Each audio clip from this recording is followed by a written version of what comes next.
You. बिस्मिल्लाहिर्रहमानिर्रहीम। अस्सलाम वालेकुम नाज़रीन, मैं रिजवान गिलज़ई। आज 20 मई है और दिन है बुध का।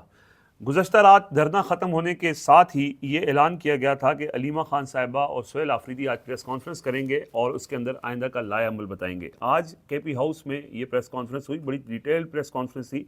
लेकिन उस प्रेस कॉन्फ्रेंस से पहले इस्लामाबाद हाई कोर्ट में जो इमरान खान का केस था, अलकादर ट्रस्ट केस में, जो उनकी सज़ा मुअत्तली और उनकी जो मेन अपील है उसके ऊपर समाअत थी। तो वहाँ पे पीटीआई की सारी क़यादत मौजूद थी, तहरीक तहफ़्फ़ुज़ पाकिस्तान की क़यादत मौजूद थी, इमरान खान की फैमिली मौजूद थी, सोहेल आफरीदी, महमूद अचकज़ई सब वहाँ मौजूद थे। उस केस के अंदर ज़ाहिर है कि वो अब उसको निपटाना है। एक अरसे तक उसको समाअत नहीं मुकर्रर होने दी गई, लेकिन अब एक नया प्लान है कि इसमें यानी फ़ाइनलिटी तय करनी है। तो बड़ा ही यानी अजीब व गरीब किस्म का बिहेवियर होता है चीफ जस्टिस सरफराज लोगर का, और आज भी उसी तरह का सामने आया। तो एक तो वो एक्टिविटी हुई, फिर बड़ी तफसीली मुशावरत हुई महमूद खान अचकज़ई, सोहेल आफरीदी, अलीमा खान, इन सब लोगों की, और आइंदा के लाए अमल के ऊपर बात हुई है। अच्छा, इस दौरान जो पस पर्दा चीज़ें हैं, जो गुज़श्ता रात बैरिस्टर गौहर साहब बयान पैगाम लेकर गए थे, और उसके बाद अब ये इतलात सामने आ रही हैं कि बैरिस्टर गौहर के घर पे मोहसिन नकवी की मुलाकात हुई है, और कुछ इतलात ये हैं कि सोहेल आफरीदी भी उस मुलाकात में मौजूद थे, लेकिन ये अभी तस्दीक इसकी नहीं हो सकी है। और ये बल्कि सवाल भी पूछा गया था आज प्रेस कॉन्फ्रेंस में, तो सोहेल आफरीदी ने उसकी तस्दीक नहीं की है। लेकिन बहरहाल मेरा ख्याल है कि सोहेल आफरीदी, वैसे तो उनकी मोहसिन नकवी से पहले मुलाकातें नहीं हैं, लेकिन इस तरह की मुलाकात और फिर उसमें जो बातें आ रही हैं कि उन्होंने कहा है कि जी वो आर्मी चीफ से मिलना चाहते हैं, ऐसी कोई इसमें हकीकत तो नहीं है। लेकिन बैरिस्टर गौहर का ज़ाहिर रब्ता है, कल भी उनका था मोहसिन नकवी के साथ, और जो भी करना है मोहसिन नकवी ने करना है।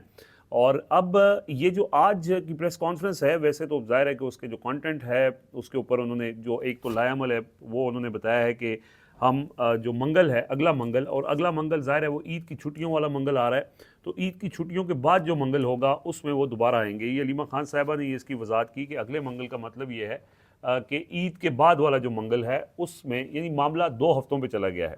अब ये जो मामला 2 हफ्तों के ऊपर गया है, ये सारी चीज़ें इंडिकेट करती हैं कि जो पस पर्दा बातचीत चल रही है उसके ऊपर इस बार अलीमा खान साहिबा भी ऑन बोर्ड हैं और मुतमिन हैं, और यही वजह है कि कल रात उन्होंने धरना ख़त्म करने का भी ऐलान किया था।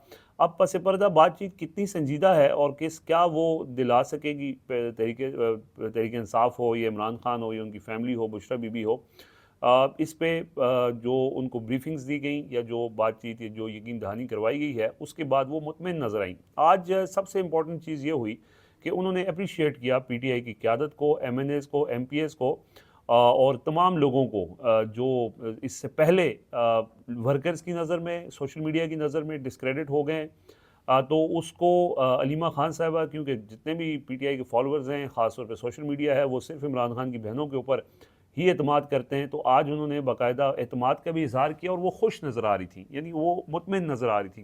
कल जो हुआ, उससे पिछले मंगल को जो हुआ, और एक मोमेंटम बहरहाल वो उन्होंने, उनके प्रेशर नहीं बेसिकली, क्योंकि बाकी तो खामोशी थी हर तरफ, अचकज़ई साहब हों, सोहेल आफरीदी साहब हों, लेकिन अलीमा खान साहिबा हों, या दीगर दो जो बहनें हैं, उज़मा खान साहिबा और नौरीन खानम साहिबा, इन्होंने प्रेशर क्रिएट करके एक माहौल ज़रूर बनाया है। और वो नज़र भी आ रहा है कि जैसे पार्लियामेंट में भी एहतजाज हुए, कल बड़ा ज़बरदस्त एहतजाज हुआ, उसका एक रिएक्शन आया, हालांकि जुल्म भी हुआ, सोहेल आफरीदी ने अपनी प्रेस कॉन्फ्रेंस में बताया।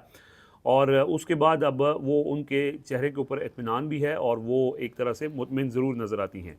अच्छा, जो ज़ाहिर है कि प्रेस कॉन्फ्रेंस का जो मेन मकसद था वो यही था कि हुकूमत जो कर रही है वो ज़्यादती कर रही है, नाइंसाफ़ी कर रही है, और हम जो है वो 2 हफ्ते बाद दोबारा अडयाला जेल जाएंगे। सोहेल आफरीदी उसी तरह जिस तरह कल वो आए थे।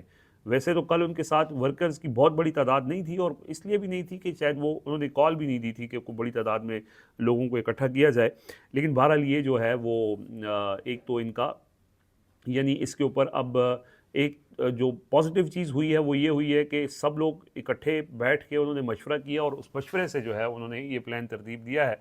और उसमें ऑब्वियसली जुम्मे का एहतजाज भी है, जुम्मे के दिन की जो कॉल है उसमें मुल्क भर में एहतजाज किया जाएगा, और जितना यानी वो सारी चीज़ें की जा सकती हैं पार्लियामेंट के अंदर, पार्लियामेंट के बाहर, अदालतों में, सड़कों पर, वो सब चीज़ें एटलीस्ट ऑन कार्ड हैं, उनका प्लान बना रहे हैं, और उसके लिए कन्विंस्ड हैं, सारे यकसू हैं। ये चीज़ जो है वो एक तरह से मस्बत है। जहाँ तक पीटीआई का ताल्लुक है। अच्छा, इसके अलावा जो आज अलकादर ट्रस्ट केस की समाअत थी तो वहाँ पे भी सारे लोग मौजूद थे और चीफ जस्टिस सरफराज डोगर जो है वो उन्होंने आज चूँकि इमरान खान के वकील सलमान सफदर, उनको आँख की बीमारी उनको भी लाक हो गई है और उन्होंने अदालत से रुख्सत मांगी है। बेसिकली वो हो सकता है कि बीमारी ना भी हो, उन्होंने रुख्सत इसलिए मांगी है कि ये जो केस है ये एक तो लग नहीं रहा था और अब इसलिए लग रहा है कि ये बदनीयती पर मबनी है।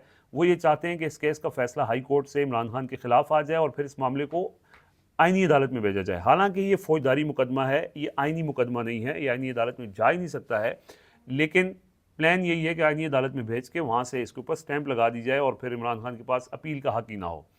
और ये हैरान कुन सूरत हाल इस तरह है कि इमरान खान और बुशरा बीबी के ये जो अलकादर ट्रस्ट केस में जो सज़ा मुअत्तली की दरख्वास्तें हैं, ये कुछ 14 माह से ज़ेर इल्तवा हैं। हालांकि आपकी जो अपील होती है, सज़ा मुअत्तली की दरख्वास्त होती है, अदालत ने फ़ौरन सुननी होती है और इस्लामाबाद में कभी 3 तो कभी 4 महीने जो है वो केस समाअत के लिए मुकर्रर ही नहीं हुआ।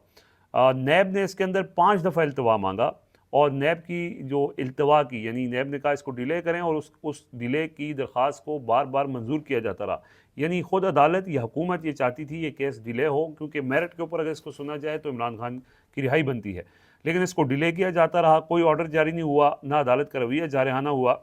लेकिन अब इमरान खान और बुशरा बीबी के वकील ने 2 हफ्ते में 2 बार इल्तवा मांगा है, तो चीफ जस्टिस जो है वो बड़े गुस्से में नजर आए हैं और उन्होंने आज एक सख्त ऑर्डर भी जारी किया और उन्होंने कहा है कि ये जो वकील नहीं आ रहे, इसकी जगह कोई और वकील दलाइल दें और फ़ौरन जल्दी जल्दी इसके दलाइल मुकम्मल करें ताकि हम इसके ऊपर फैसला करें। यानी वो मामला जो 14 माह से वो उसको डिले कर रहे थे, अब वो जल्दी जल्दी इसके ऊपर फैसला करना चाह रहे हैं। लेकिन सलमान अकरम राजा जो सलमान सफदर की जगह पेश हुए और उन्होंने कहा कि ये आप गलत कर रहे हैं, हमारे पास जब तक इमरान खान के वकालतनामे के ऊपर, यानी हम उनके वकील हैं, हमें साइन चाहिए, उनसे मुलाकात करवाएं। और उन्होंने कहा जी नहीं, आप करें, बस जिस तरह आप करना है आप इसके ऊपर दलाइल दें, अगर आपको कोई मसला है तो आप आईनी बेंच पे चले जाएं। यानी वो भी वहीं भी इनके बड़े बैठे हुए हैं तो वो अपनी मर्ज़ी का वो फैसला करवाएंगे। बहरहाल इसके बाद इंपॉर्टेंट चीज़ ये भी हुई कि आज चीफ जस्टिस याया अफरीदी, वैसे तो उनके पास कुछ ज़्यादा इख्तियार नहीं है, लेकिन उन्होंने सलमान अकरम राजा से मुलाकात की है और इमरान खान के मुकदमात जो समाअत के लिए मुकर्रर नहीं हो रहे, उस मामले के ऊपर उन्होंने बात की है। सलमान अकरम राजा जब मुलाकात करके आए तो उन्होंने कहा कि चीफ जस्टिस से मेरी मुलाकात हुई है और इमरान खान से मुलाकातों से मैं दीगर जितने समाअत के लिए मुकर्रर ना होने वाले मुकदमात हैं उनकी तरफ तवज्जो दिलाई है।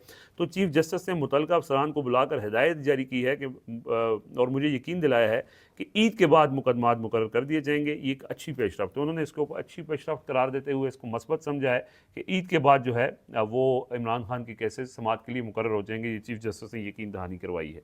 अब ये मामला है क्या कि एहतजाज भी ईद के बाद पे चला गया है, समातें मुकर्रर करने का भी कहा गया है कि ईद के बाद होनी है, यानी ईद के बाद चीज़ें तो बदलनी है। उसकी वजह यह है कि बजट भी मंजूर होना है, हो सकता है उससे पहले 28वीं तरमीम भी मंजूर हो जाए और जैसे ही बजट ये मंजूर होना है उसके बाद मौजूदा जो सेटअप है उसका ये बात बड़ी संजीदा उसमें चल रही है कि उसका बोरिया बिस्तर जो है वो गोल होने वाला है। इसके अलावा जी चीफ जस्टिस याया अफरीदी साहब जो उन्होंने यकीन दहानी तो करवाई है सलमान अकरम राजा को मुलाकात के लिए, लेकिन इसी के साथ जुड़ी खबर है कि इस जो सुप्रीम कोर्ट ऑफ पाकिस्तान की इमारत है उसके अंदर एक कमरा है जो सहाफ़ियों के लिए मुख्तस है। वहाँ पे जो सुप्रीम कोर्ट को कवर करने वाले सहाफ़ी हैं वो बैठते हैं, अपनी काम वगैरह करते हैं, उनको वहाँ से वो निकाल रहे हैं और उनको नोटिस जारी कर दिया है कि आप ये कमरा खाली करें और आप बाहर चले जाएं और यहाँ पे आप नहीं बैठ सकते। बेसिकली वो ये नहीं चाहते कि मीडिया का यहाँ मौजूद रहे और उनके जो करतूत हैं वो उजागर करे, इस वजह से वो उन्होंने उनको नोटिस जारी किया है। और ये बड़ी ही यानी किस तरह सुप्रीम कोर्ट ऑफ पाकिस्तान है, वैसे 28वीं तरमीम अगर हो गई तो वो वैसे ही ख़त्म हो जानी है, लेकिन उसमें से यानी वो अपने ऊपर जो एक उनके ऊपर नज़र है सहाफ़ियों की उसको ख़त्म करने के लिए वो इतने डरे हुए हैं। शायद ये क्या वजह है कि उन्होंने कहा है कि वो कमरा आप खाली करें ताकि आपका आना जाना ज़्यादा ना रहे और सहाफ़ी जो है वो सिर्फ मखसूस औकात में मखसूस केसेस जो हैं वो कवर कर सकते हैं। ये नहीं कि मुँह उठा के आगे और अदालत में दाखिल हो गए। ये एक और काला फ़ैसला, ड्रैकोनियन आप समझ लें, ये फ़ैसला वो करने जा रहे हैं। अच्छा, इसके साथ साथ जो है वो वज़ारत इत्तलात की एक ख़बर है जी, और ये बड़ी इंपॉर्टेंट ख़बर इस हवाले से है कि लोगों को ये पता होना चाहिए कि ये जो हुकूमत है ये जो इश्तिहारात चलाती है ये बेसिकली लोगों के ही पैसों पे चलाती है। अपनी कारकर्दगी को जो है नहीं उसको बढ़ा चढ़ा के पेश करना और वो जेब से खर्च नहीं करते। मतलब इश्तिहार चलाना मसला नहीं, आप चलाएं, अपनी मशहूरी करें, लेकिन वो पैसे तो अपनी जेब से अदा करें। वो पैसे सरकार के ही होते हैं और सरकार के पैसे अवाम के होते हैं। तो ये जो तफसीलात सामने आई हैं कि वजारत इत्तलात ने पिछले 4 सालों में 2021 से 2025 तक 29 अरब रुपए के इश्तिहारात जारी किए हैं। 29 अरब रुपए के इश्तिहारात, 29 अरब में क्या क्या हो सकता है, क्या क्या हो सकता था। लेकिन ये इश्तिहारात ही सिर्फ नहीं चलाए गए, ये बेसिकली मीडिया को पैसे खिलाए गए हैं कि आपने जो रियल इश्यूज़ हैं उनको कवर नहीं करना, और इसी वजह से मीडिया ने आंखें बंद कर रखी हैं। इस वक्त पाकिस्तान का जो भी रियल मसला है, जो अवाम देखना चाहते हैं, वो पाकिस्तान का मीडिया नहीं दिखाता। और पाकिस्तान का मीडिया इसलिए नहीं दिखाता, उनको पैसे मिल रहे हैं। पैसे मिल रहे हैं तो जो मर्ज़ी करें। ऑलरेडी वो यानी एक तो जितने भी मालकान हैं वो तो ये कहते हैं कि हम कमर्शियल, हमारे इंटरेस्ट हैं और कमर्शियल हम चीज़ें चला रहे हैं। लेकिन ये आप अंदाज़ा लगा लें कि अवाम के टैक्स का पैसा है जो अवाम की फलाह के ऊपर खर्च होना चाहिए, वो इश्तिहारबाजी के ऊपर खर्च हो रहा है, और जिनकी जेबों में जा रहा है वो लोग ऑलरेडी यानी ये पूरा माफिया की तरह ऑपरेट करते हैं। और ये कल ही जो है वो इस हवाले से कुछ तफसीलात सामने आई थी, मैंने उसके ऊपर ट्वीट भी किया था कि तकरीबन 80% टीवी चैनल्स हैं जिन्होंने ईद से पहले, अभी ईद से पहले सरकारी मुलाजमीन की भी तनख्वाहें अदा हो जाती हैं, प्राइवेट सेक्टर में भी तनख्वाहें दे देते हैं, लेकिन किसी चैनल के जो मुलाजमीन हैं उनको ईद से पहले तनख्वाह एक तो नहीं मिली। फिर बहुत से ऐसे टीवी चैनल्स हैं जिनके अभी अप्रैल और मार्च की तनख्वाहें उनके वर्कर्स को नहीं अदा की गई, वर्कर्स को ले ऑफ किया जा रहा है, पैसे ले रहे हैं। 29 अरब रुपए ये 4 सालों में खा गए हैं, लेकिन लोगों को आगे जो मीडिया वर्कर्स हैं उनको बेरोजगार किए जा रहे हैं, उनको तनख्वाहें नहीं दे रहे, और इनको कोई पूछने वाला नहीं है। क्यों इन्होंने आंखें बंद की हुई हैं? ये हुकूमत के इश्तिहारात चलाते हैं। अगर ख़बरें भी देखें तो वो भी इश्तिहार ही होता है, वो भी आप जब टीवी लगाएं आपको वही चेहरे नज़र आते हैं जो इश्तिहारात के ऊपर हैं, और वो चेहरे नज़र आते हैं जिनको अवाम 2024 के इलेक्शन में मुस्तरद कर चुके हैं, लेकिन उसके बावजूद वही चेहरे दिखाएंगे सिर्फ इस वजह से कि पैसे मिल रहे हैं। और जो असल मकसद है, और वैसे भी टीवी अब देखता कोई नहीं है, लेकिन बदकिस्मती ये है कि अवाम के टैक्स का पैसा इस तरह जो है वो इनके अंदर बांट दिया जाता है। इसी से जुड़ी एक और ख़बर है, वो ये ख़बर है कि चेयरमैन सेनेट पीपल्स पार्टी वाले जो है ना, उनकी बड़ी यानी वो अपने लोगों का बड़ा ख्याल करते हैं। और वो हुआ ये कि जो चेयरमैन सेनेट हैं यूसुफ रज़ा गिलानी, ये पहले प्राइम मिनिस्टर भी थे, तो ये जब से ये आए हैं, इन्होंने आके सेनेट के अंदर अपने लोगों को भर्ती कराना शुरू कर दिया है। बहुत ज़्यादा लोग इन्होंने भर्ती करवाए हैं, और 3 लोग हैं जो चेयरमैन सेनेट ने जो है वो भर्ती करवाए हैं। और उसकी जो तफसीलात हैं वो मैंने अगले रोज़ ट्वीट के अंदर जिक्र किया था, लेकिन ये वीडियो के अंदर जिक्र करना ज़रूरी है, ये लोगों को बताना ज़रूरी है कि किस तरह जो है वो ये जो लोग हैं ये अकरबा परवरी करते हैं, यानी अपने लोगों को नवाजते हैं। और इसमें जो अभी हाल ही में एक बड़ी अपॉइंटमेंट हुई है, वो उन्होंने अपने जो भतीजे हैं, जो उनके भाई थे, उनके बेटे, यानी उनका भाई भी एमपी रहा है, ज़ैन गिलानी को उन्होंने जो पिप्स है, Pakistan institute of parliamentary service, ये पार्लियामेंट के अंडर एक इदारा है, और ये वैसे इस तरह के इदारे बनाए इसलिए गए हैं कि लोगों को भर्ती किया जाए। और उसके अंदर वो ग्रेड 20 के अंदर उनको डिप्टी डायरेक्टर तैनात किया है यूसुफ रज़ा गिलानी साहब ने अपने भतीजे को। और इसके अंदर जो है ये तफसीलात मैं आपके सामने रखता हूँ। चेयरमैन सेनेट यूसुफ रज़ा गिलानी के भतीजे ज़ैन गिलानी को Pakistan institute of parliamentary study का डायरेक्टर जनरल ग्रेड 20 के अंदर डायरेक्टर जनरल तैनात किया गया। अब उनको गाड़ी भी मिलेगी, घर भी मिलेगा, 20 ग्रेड के ऑफिसर हैं, तनख्वाह भी लेंगे, और सिर्फ इस वजह से कि उनके जो ताया हैं यूसुफ रज़ा गिलानी साहब, वो चेयरमैन सेनेट हैं, और यही उनकी सबसे बड़ा जो है वो क्राइटेरिया है। फिर इनके नवासे भी हैं, इनकी बेटी के बेटे हैं असफंदियार, उनको पिप्स में असिस्टेंट डायरेक्टर ग्रेड 17 में तैनात किया गया, ये भी उन्होंने करवाया। फिर इसके अलावा यूसुफ रज़ा गिलानी के एक और रिश्तेदार हैं मामून गिलानी, ये भी उसी इदारे के अंदर डिप्टी डायरेक्टर तैनात हैं। यानी माले मुफ्त दिले बेरहम है, बहती गंगा है जिसके अंदर ये हाथ धोए जा रहे हैं, और कोई पूछने वाला नहीं है। ये इस वक्त मौजूदा जो सिस्टम चल रहा है, सेटअप चल रहा है, इससे बेहतर मौका, इससे बेहतर वक्त पैसे कमाने का नहीं हो सकता। और यही वजह है कि जिसने माल बनाना है, जिसने भर्तियाँ करवानी है, वो धड़ाधड़ लगा हुआ है, और पूछने वाला जो है वो कोई नहीं है। इसके साथ साथ जो अपडेट है वो यही है कि ईद उल अज़हा आ रही है, और ईद उल अज़हा के लिए हुकूमत ने सरकारी छुट्टियों का ऐलान कर दिया है। मंगल, बुध और जुमेरात 3 दिन जो है वो छुट्टी होगी 26 मई से 28 मई तक। और यानी मंगल, बुध, जुमेरात, अब जुमा बीच में आ गया है, और जिन लोगों को छुट्टी मिल जाएगी वो लॉन्ग वीकेंड करेंगे, जुमा, हफ्ता, इतवार तीनों साथ मिलाएंगे। लेकिन जिनको नहीं मिलेगी उनको आना पड़ेगा, जुमे वाले दिन ड्यूटी करके फिर आगे हफ्ते इतवार छुट्टी करनी पड़ेगी। तो ये सूरत हाल है। बहरहाल ये कुछ अपडेट्स थी। अपना फीडबैक हमें ज़रूर दीजिएगा। मुझे इजाज़त दीजिए। अल्लाह हाफ़िज़।